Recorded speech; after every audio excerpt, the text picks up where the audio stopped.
भूले। बचाओ बचाओ, अरे कोई तो मेरी मदद करो। मैं कहाँ फंस गया हूँ, कोई तो मुझे यहाँ से बाहर निकालो।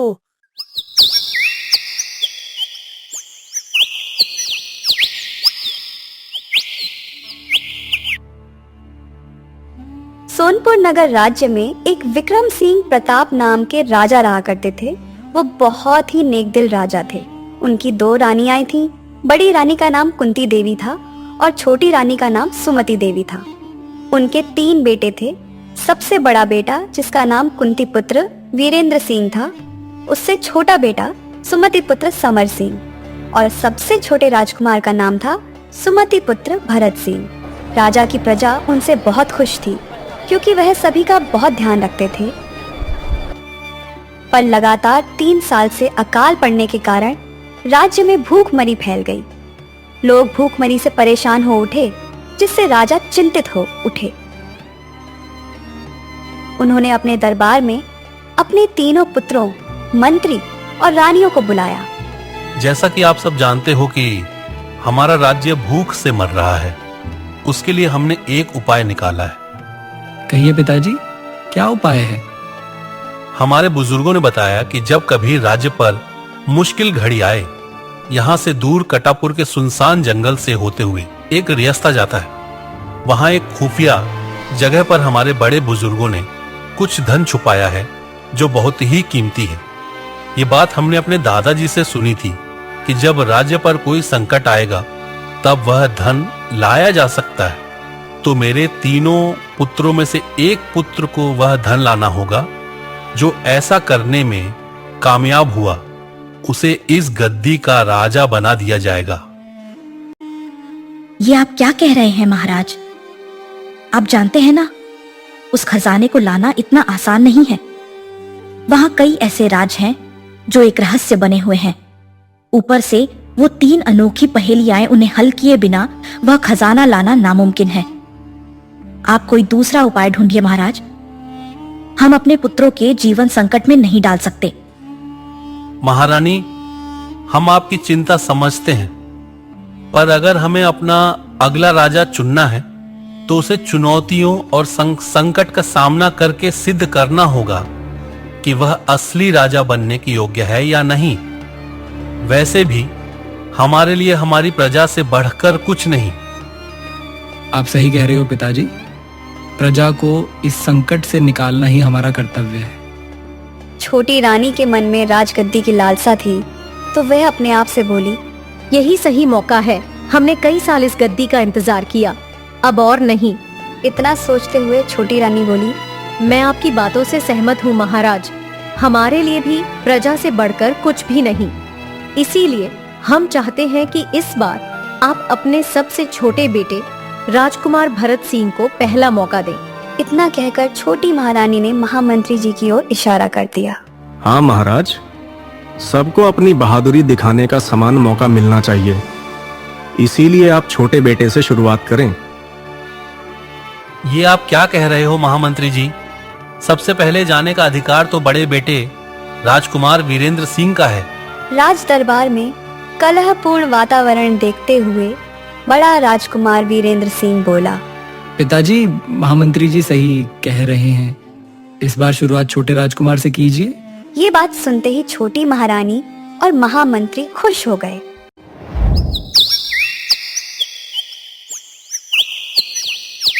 अगली सुबह सबसे छोटे राजकुमार भरत सिंह अपने घर वालों से विदा लेकर अपने सफर पर निकल पड़ता है। वह कटापुर के जंगलों में पहुंच जाता है। यह वो जंगल थे जहां ना तो कोई जाता था और जो भी जाता वह जिंदा लौटकर नहीं आता। जैसे ही वह जंगल के अंदर पहुंचा, वहां से डरावनी आवाजें आने लगी, जिन्हें सुनकर भरत सिंह का चेहरा डर से पीला पड़ गया। भरत सिंह अपने आप से बोला, डर मत भरत, अगर राजा बनना है तो तुझे हिम्मत दिखानी है। हिम्मत करके आगे बढ़ते हुए तभी एक डरावनी सी बूढ़ी औरत उसके सामने आ गई। वह देखने में काफी बुजुर्ग थी। भरत सिंह के पास आई और बोली, राजकुमार, तुम भी उसी खजाने की तलाश में आए हो ना?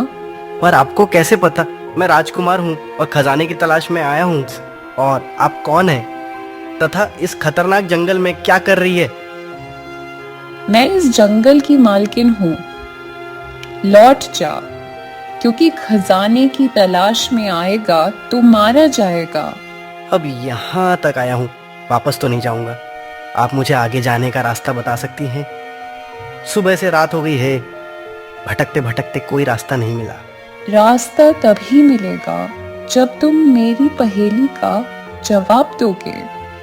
पर याद रहे, अगर जवाब सही दिया तो रास्ता मिल जाएगा, और अगर जवाब गलत दिया तो यह जमीन फट जाएगी और इसमें तुम समा जाओगे।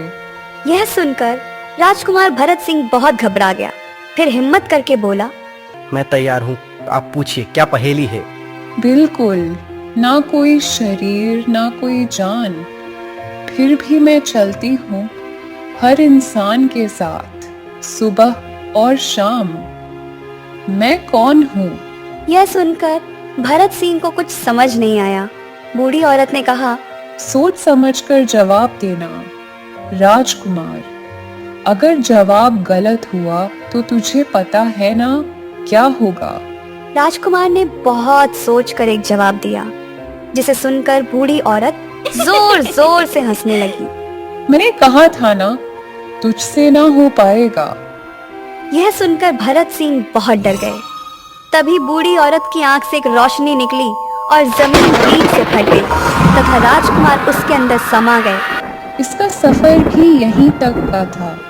ऐसा कोई बना ही नहीं जो उस खजाने तक पहुंच भी पाए। हाथ लगाना तो बहुत दूर की बात है।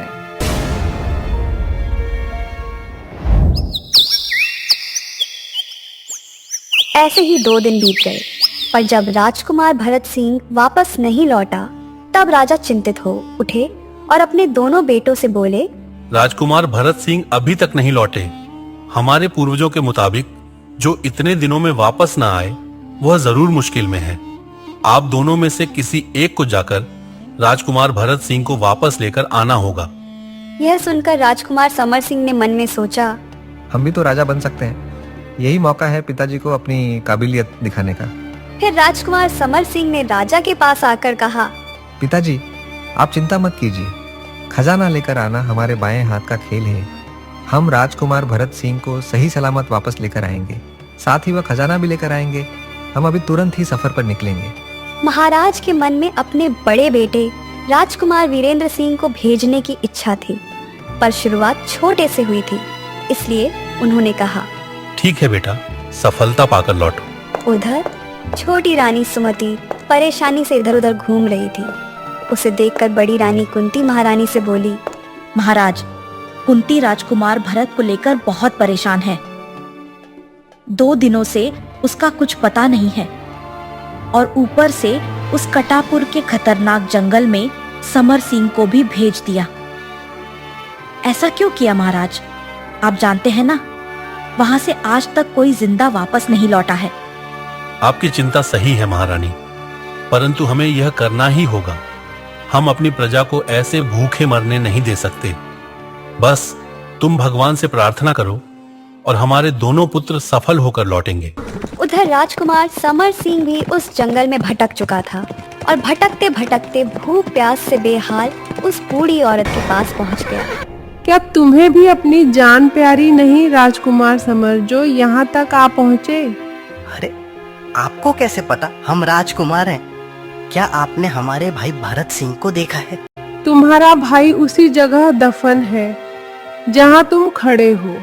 अगर तुम चाहते हो कि तुम्हारा यह हाल न हो तो वापस लौट जाओ।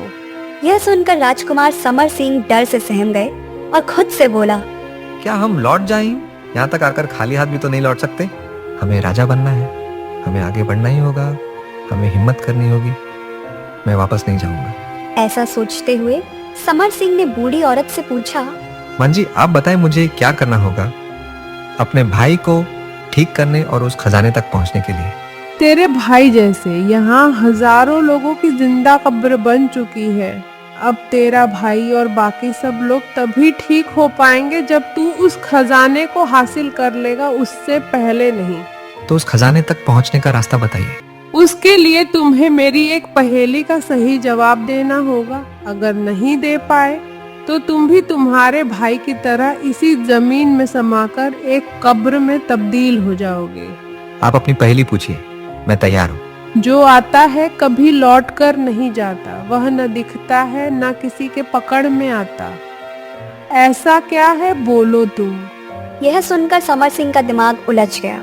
जो आता है कभी लौट कर नहीं जाता, ऐसा क्या होता है भला? बहुत सोचने पर समर सिंह ने एक जवाब दिया, पर गलत जवाब होने की वजह से वह भी एक कब्र में बंद हो गया।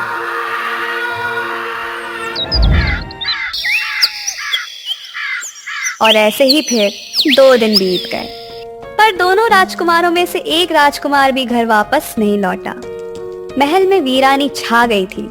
राजा और रानी बहुत परेशान थे। कोई रास्ता समझ नहीं आ रहा था। दोनों राजकुमारों में से एक भी वापस नहीं लौटा। अब हम वीरेंद्र को नहीं भेजना चाहते, पर वीरेंद्र नहीं गया तो दोनों राजकुमारों को कौन वापस लाएगा? लेकिन वीरेंद्र गया और कभी वापस नहीं आया तो? महाराज, आप कुछ कीजिए, हमें कुछ समझ नहीं आ रहा। आपकी चिंता सही है महारानी, हमें भी बहुत चिंता सता रही है। तभी सबसे बड़े राजकुमार वीरेंद्र सिंह वहां आ गए। उनके माथे पर चिंता की लकीर थी। क्या हुआ पुत्र, इतने परेशान क्यों दिख रहे हो? पिताजी, हम राज्य की सैर को निकले थे, पर लोगों का हाल हमसे देखा नहीं गया। वे भूख से बिलख रहे हैं, उनके सिर पर छत भी नहीं है। दुख तो हमें इस बात का है कि हम राजकुमार होकर भी उनकी कोई मदद नहीं कर पाए। यह सुनकर राजा का सिर झुक गया। तभी राजकुमार वीरेंद्र सिंह अपने पिता को सहारा देते हुए कहते हैं, पिताजी, इस बार हमें आज्ञा दीजिए। हम वादा करते हैं कि आपको निराश नहीं करेंगे। हम अपने दोनों भाइयों को और उस खजाने को लेकर ही लौटेंगे। यह सुनकर राजा की आंखें हैरत से बड़ी हो गईं और उन्होंने सख्त आवाज में कहा, नहीं वीरेंद्र, हम आपको किसी भी हाल में नहीं भेज सकते। अगर आप वापस नहीं लौटे तो हमारे पश्चात इस राज्य को कौन देखेगा? पिताजी, अपनी प्रजा और अपने भाइयों का रक्षण करना हमारा कर्तव्य है। बहुत जिद करने पर राजा राजकुमार वीरेंद्र सिंह को भेजने के लिए तैयार हो गए। रानी कुंती पीछे खड़े होकर सारी बातें सुन रही थी और राजकुमार वीरेंद्र सिंह के अपने भाइयों के प्रति प्रेम देखकर उनकी आंख भर आई। अब उनके मन से राजगद्दी की लालसा खत्म हो गई थी। राजकुमार वीरेंद्र सिंह सबका आशीर्वाद लेकर जंगल की ओर निकल गए। जंगल में घूमते घूमते वह भी अपने भाइयों की तरह भटक गया, लेकिन उसने हिम्मत नहीं छोड़ी। फिर उसे वही बूढ़ी औरत नजर आई। राजकुमार वीरेंद्र सिंह अपने आप से बोला, ये जंगल में क्या कर रही है? क्या पता यह मेरी मदद कर दे मेरे भाइयों को ढूंढने में। वीरेंद्र सिंह उस बूढ़ी औरत के पास पहुंचा और बोला, माँ जी, हम राजकुमार वीरेंद्र सिंह हैं। हमारे दोनों भाई कहीं गुम हो गए हैं। क्या आपने उन्हें कहीं देखा है? कृपया हमारी मदद कीजिए। बूढ़ी औरत के चेहरे पर एक चमक आ गई और वह बोली, तू वही है जिसकी तुम्हारे पूर्वजों को कब से तलाश थी। आखिर तू आ ही गया। माँ जी, मैं कुछ समझा नहीं। तू उसी खजाने की तलाश में आया है जिसकी तलाश में तेरे भाई आए थे, पर वे मेरी पहेलियों का जवाब नहीं दे पाए और इन कब्रों में दफन होकर रह गए। अगर तू इन्हें वापस जिंदा करना चाहता है तो तुझे वह खजाना हासिल करना होगा। उसके बाद ही ये जिंदा हो पाएंगे, पर उसके लिए तुझे मेरी 3 पहेलियों का जवाब देना होगा। मैं कुछ भी करने को तैयार हूँ माँ जी, बस मेरे भाई ठीक हो जाएं और मेरे राज्य के लोग सुख से जीवन बिता सकें। ठीक है, फिर सुनो मेरी पहेली। ना कोई शरीर ना कोई जान, फिर भी चलती हर इंसान के साथ सुबह और शाम। तो मैं हूँ क्या? इसका जवाब तो बहुत ही आसान है, परछाई। मतलब परछाई का न तो कोई शरीर होता है न जान, लेकिन सूरज की रोशनी में यह हर किसी के साथ चलती है। सुबह से शाम तक। बहुत खूब राजकुमार। सालों बाद कोई ऐसा आया जो मेरी पहेली सुलझा पाया। अब दूसरी पहेली, जो आता है कभी लौट कर नहीं जाता, वह ना दिखता है ना किसी के पकड़ में आता। ऐसा क्या है, बोलो तुम। ये तो और भी आसान है। समय एक बार चला जाए तो वापस नहीं आता। इसे हम देख या छू नहीं सकते, पर इसका असर हर जगह होता है। बहुत बहुत खूब राजकुमार। अब आखिरी पहेली, अगर तुमने यह सुलझा ली तो तुम उस खजाने तक पहुंच जाओगे। ना हाथ ना पांव, फिर भी चलूं हर गांव, कभी गुस्से में गरजूं, कभी प्यार से बरसूं। इसका जवाब भला किसे पता नहीं होगा? बादलों के पास शरीर के अंग नहीं होते, पर वे हवा के साथ चलते हैं और हर गांव तक पहुंचते हैं। जब तूफान होते हैं तो उनमें गर्जना होती है, और शांत मौसम में वे मीठी बारिश लेकर आते हैं। सही जवाब। तुम सच में बहुत बुद्धिमान हो। मैंने कहा था, आखिर वह आ ही गया जिसकी बरसों से तलाश थी। माँ जी, मैं कुछ समझा नहीं। बरसों पहले तुम्हारे पूर्वजों ने इस खजाने को यहाँ छुपाया था, पर कोई भी लालची इंसान उस खजाने का गलत इस्तेमाल न करे, इसलिए बरसों से इसकी रक्षा कर रही थी। आज इसका असली मालिक मिल गया है, क्योंकि तेरे अंदर लालच नहीं है। इतना बोलते ही बूढ़ी औरत एकदम गायब हो गई और एक दरवाजा बन गया। राजकुमार जैसे ही अंदर गए, वहां पर बेपनाह खजाना छुपा हुआ था। वीरेंद्र सिंह ने वह सारा खजाना लिया और जैसे ही बाहर आए, देखा कि वह जंगल एक खूबसूरत बगीचे में बदल गया था। उसके तीनों भाई और बहुत सारे लोग फिर से जिंदा हो गए। सबने वीरेंद्र सिंह को धन्यवाद दिया। वीरेंद्र भाई, आज आपकी वजह से हमें नई जिंदगी मिली है। हम समझ गए हैं कि लालच बर्बाद कर देता है। वीरेंद्र सिंह के दोनों भाइयों ने वादा किया कि वे कभी लालच नहीं करेंगे और सिर्फ अपने राज्य एवं प्रजा की भलाई सोचेंगे। तीनों महल वापस लौटे तो महल और पूरे राज्य में जश्न होने लगा।